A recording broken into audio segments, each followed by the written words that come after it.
Olá pessoal, nesse vídeo vamos iniciar a análise dos pilares do nosso projeto.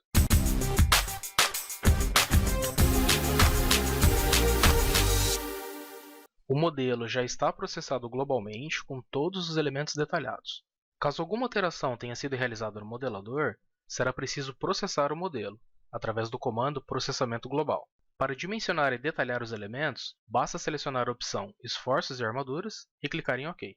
Lembrando que todos os desenhos de armação de pilares ficam aqui na pasta Pilares. Caso algum pilar apresente algum tipo de erro grave, o pilar fica com esse ponto de exclamação vermelho. Aqui, por exemplo, o pilar P7, no lance entre o TR e o pavimento superior, não foi dimensionado automaticamente pelo TQS. Vamos acessar o relatório de pilares. Aqui nós temos uma visão geral do dimensionamento de todos os pilares do projeto. O pilar mais carregado, ou seja, com a maior força adimensional, foi o pilar P7, que foi o único que não passou. Podemos ver aqui que o pilar P7 apresenta a maior força dimensional e não foi dimensionado automaticamente. Podemos analisar também os pilares com taxas de armadura mais altas. O pilar P6, que está com uma taxa acima do máximo da norma, o pilar P10, P15 e P16. São os pilares com as maiores taxas de armadura. Vamos selecionar o pilar P6. Todas as informações dessa tabela foram explicadas nos vídeos anteriores. Vamos selecionar o lance 1, que apresenta a maior taxa de armadura. Aqui temos as combinações a que este pilar está sujeito. E na coluna SD/RD, podemos identificar o caso que conduziu à maior armadura, a maior necessidade de armadura. Para este pilar é a combinação 16. Se clicarmos nessa combinação, vamos acessar aquela parte do relatório com os parâmetros de dimensionamento. Aqui embaixo nós temos os diagramas de momentos. Podemos verificar que na direção de menor inércia, o momento de segunda ordem local é bem acentuado. Provavelmente, esse é o motivo da taxa de armadura elevada deste pilar. Vamos fechar o relatório. Muito bem, nós temos um pilar que não passou e outros 4 pilares com taxa de armadura maior.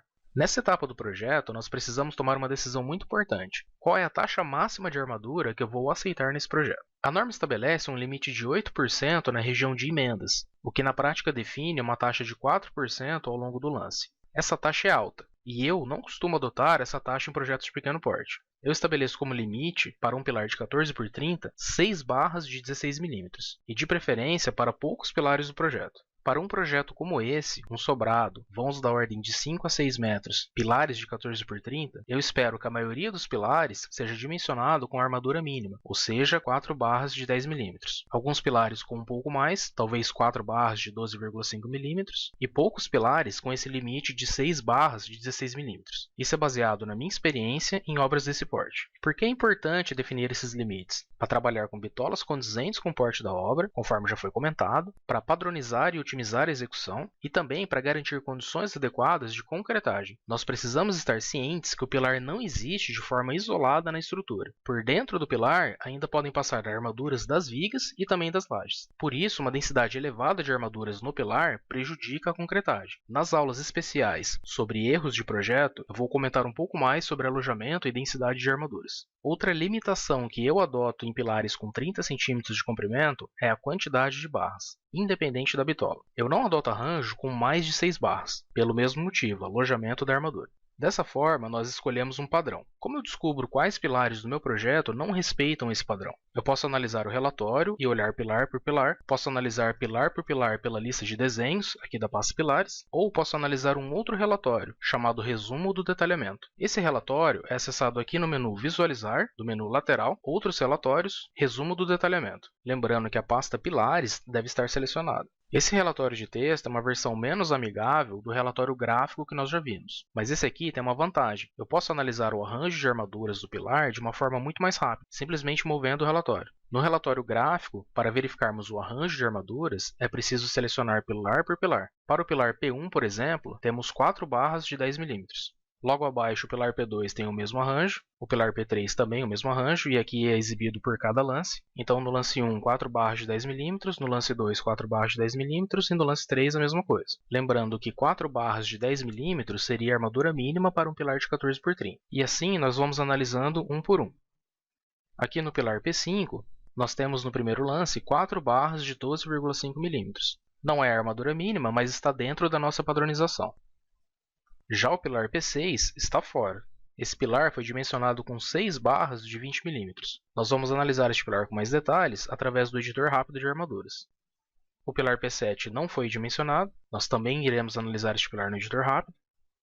O pilar P8 ele tem 6 barras de 10 mm, mas ele tem 44 cm de comprimento. Provavelmente 6 barras de 10 mm é a armadura mínima para essa seção. Existe um espaçamento máximo que nós podemos adotar entre as barras longitudinais. Então, dependendo do comprimento do pilar, não é possível detalhar este pilar com apenas uma barra em cada vértice. Seguindo com a análise, pilar P9 armadura mínima. O pilar P10, 8 barras de 10 mm, também está fora do padrão e será analisado no editor rápido. Pilar P11 armadura mínima. Aqui o pilar P15 também está fora do padrão. O pilar 16 também. Então são estes pilares que nós iremos analisar no editor rápido. O P6, o P7, o P10, o P15 e o P16. Os demais pilares ou estão com armadura mínima ou estão com uma armadura que está dentro do padrão que nós estabelecemos. Ou seja, um alojamento máximo de 6 barras de 16 mm. Vamos então acessar o editor rápido de armaduras e analisar estes 5 pilares.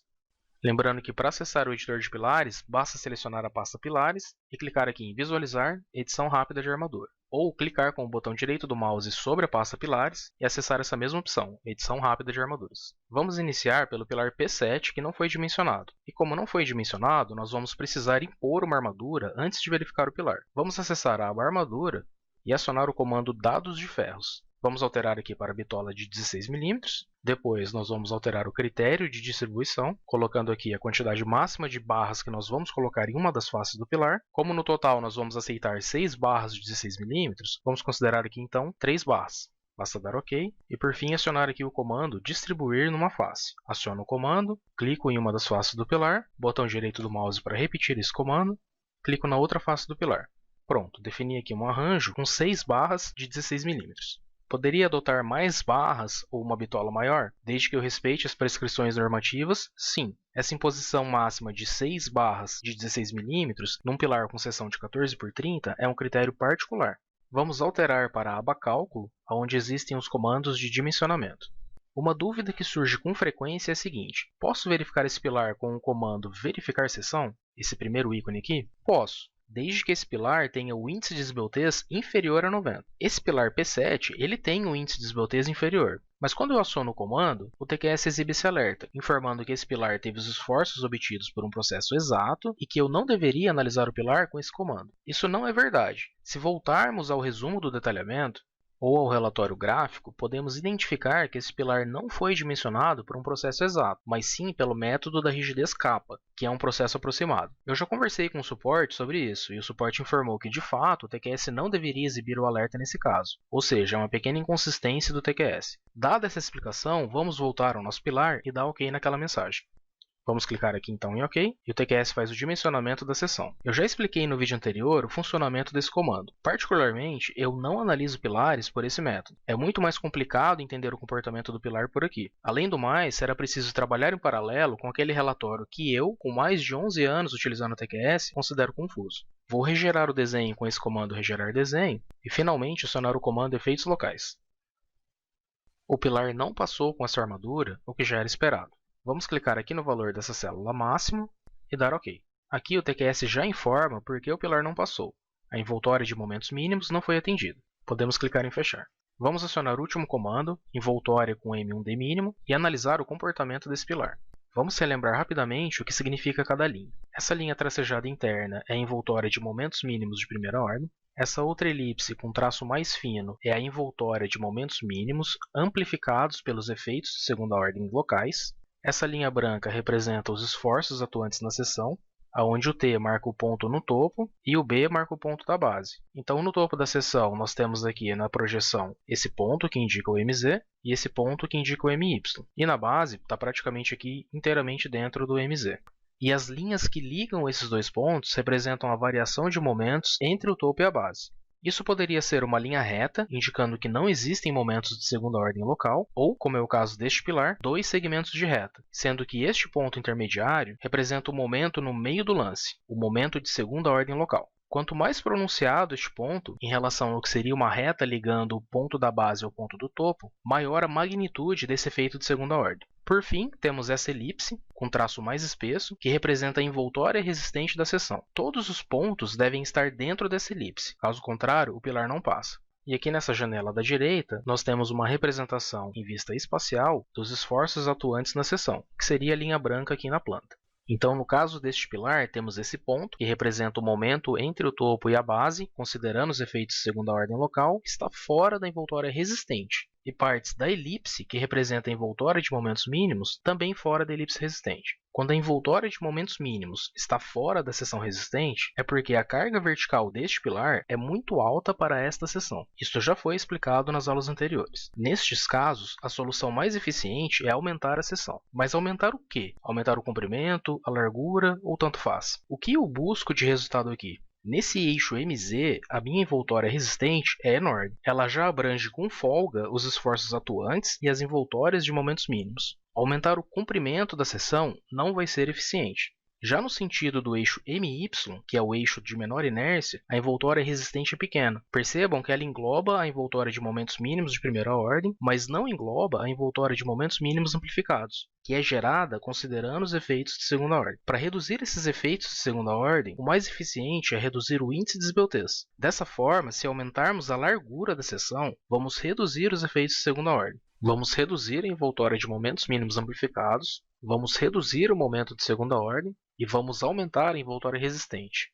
Antes de fechar essa análise, vou aproveitar para apresentar uma inconsistência do TQS. Se acionarmos o comando Dados Gerais, o TQS exibe essa janela com algumas informações. Uma delas é o índice de esbeltez de cada direção. Percebam que o índice de esbeltez da direção de menor inércia é 85,1. Vamos voltar ao relatório e verificar esse pilar P7, no caso 15, lance 1. Percebam que nesse relatório o índice de esbeltez é 77,7. É com esse índice que o pilar foi dimensionado no processamento global, mas dentro do editor rápido o TQS está verificando esse pilar com um índice mais alto, o que prejudica a análise. Eu alertei essa questão para a TQS em 2017, e até hoje, nessa versão 21.13, esse problema ainda não foi corrigido. Então, em alguns casos, pode acontecer uma situação particular. O pilar passa durante o processamento global, mas quando você verifica a seção no editor rápido, o TQS diz que o pilar não passa. Quem sabe futuramente o TQS ajuste essa inconsistência. Vamos fechar a análise deste pilar P7 e alterar para o pilar P6. O TQS pergunta se eu quero salvar, eu vou escolher não, porque eu não vou aproveitar nada dessa edição, uma vez que nós vamos alterar a seção do pilar. O problema do pilar P6 são as barras de 20 mm. Eu não quero trabalhar com bitolas tão grossas. Vamos acionar o comando Efeitos Locais para analisar melhor esse pilar. E aqui acontece exatamente o que eu acabei de explicar. O pilar foi dimensionado de forma automática durante o processamento global. Mas quando nós verificamos o pilar aqui no editor, o TQS diz que o pilar não passa. E isso porque aqui no editor ele considerou um índice de esbeltez maior. Com um índice de esbeltez maior, a envoltória de momentos mínimos amplificados fica fora da envoltória resistente. Vamos clicar em fechar, depois clicar aqui na célula máximo, ok. E o TQS exibe então que a envoltória mínima a partir do M1 de mínimo não foi atendida. Ou seja, vamos fechar aqui, acionar o último comando. E aqui percebam que a envoltória de momentos mínimos amplificados pelos efeitos de segunda ordem ficou levemente fora da envoltória resistente. E essa envoltória de momentos mínimos ela foi traçada com um índice de esbeltez diferente do que foi realizado no processamento global. Por isso que ela ficou fora. De qualquer forma, isso é um indicativo que a carga vertical desse pilar também é muito alta. E como o dimensionamento conduziu a barras de 20 mm, nós também vamos aumentar essa seção. Vamos fechar aqui a janela de análise e agora alterar para o pilar P10. Esse pilar foi dimensionado com 8 barras de 10 mm. Eu não gostaria de adotar mais do que 6 barras para uma seção de 30 cm de comprimento. Nós podemos testar se um outro arranjo dentro da nossa padronização atende o dimensionamento. Nós podemos apagar essas barras e refazer a seção com a armadura que a gente quiser, ou utilizar um comando que fica aqui na aba Armaduras, chamado Escolher Alojamento. Esse comando vai exibir uma lista de todos os arranjos de armadura que são possíveis para essa seção. E cada arranjo apresentado aqui já foi verificado pelo TQS. Nesse caso, eu prefiro adotar 6 barras de 12,5 mm, ao invés das 8 barras de 10 mm que o programa me apresentou no dimensionamento automático. Basta então selecionar o arranjo e dar OK. O TQS refaz a seção com esse arranjo. Podemos acionar aqui os comandos Verificar Seção ou Efeitos Locais apenas para confirmar que a seção passa. Então lá na etapa de detalhamento, nós vamos definir esse arranjo para o pilar P10. Vamos agora alterar para o pilar P15. Pede para salvar não. No pilar P15 nós temos aqui a mesma situação. Temos 10 barras de 10 mm. Vamos verificar se existe alguma opção aqui no comando escolher alojamento dentro do nosso padrão. Aqui nós temos a opção de 6 barras de 16 mm, que seria aqui o limite da nossa padronização. E agora com esse arranjo nós verificamos se realmente a seção passa. Pronto, aqui nós verificamos que a seção está passando, então podemos adotar esse arranjo para o pilar P15. Uma grande vantagem deste recurso, deste comando escolher alojamento, é que o TQS altera não apenas a armadura do lance, mas se for necessário, ele vai alterar também os arranques e os estribos. Se nós fizéssemos a alteração da armadura longitudinal de forma manual, também precisaríamos alterar todos esses parâmetros de forma manual. Uma vez definido o arranjo, podemos confirmar o dimensionamento com o comando verificar seção. Vou fazer um parênteses importante sobre esse comando. Embora o TQS altere de forma automática a bitola utilizada no arranque, ele não corrige o comprimento de ancoragem dentro da fundação, se for necessário. Vejam este exemplo. No dimensionamento automático, o TQS detalhou 10 barras de 10 mm e temos um comprimento disponível para ancoragem na fundação de 41 cm. Esse comprimento é compatível com uma bitola de 10 mm.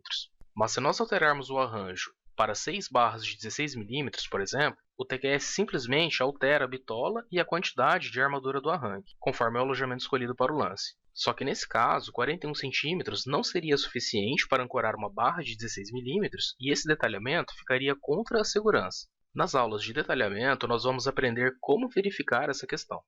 Por fim, vamos para o pilar P16 e também alterar o arranjo desta seção. Vamos também definir um arranjo de 6 barras de 16 mm e verificar a seção. Também passa como já era esperado.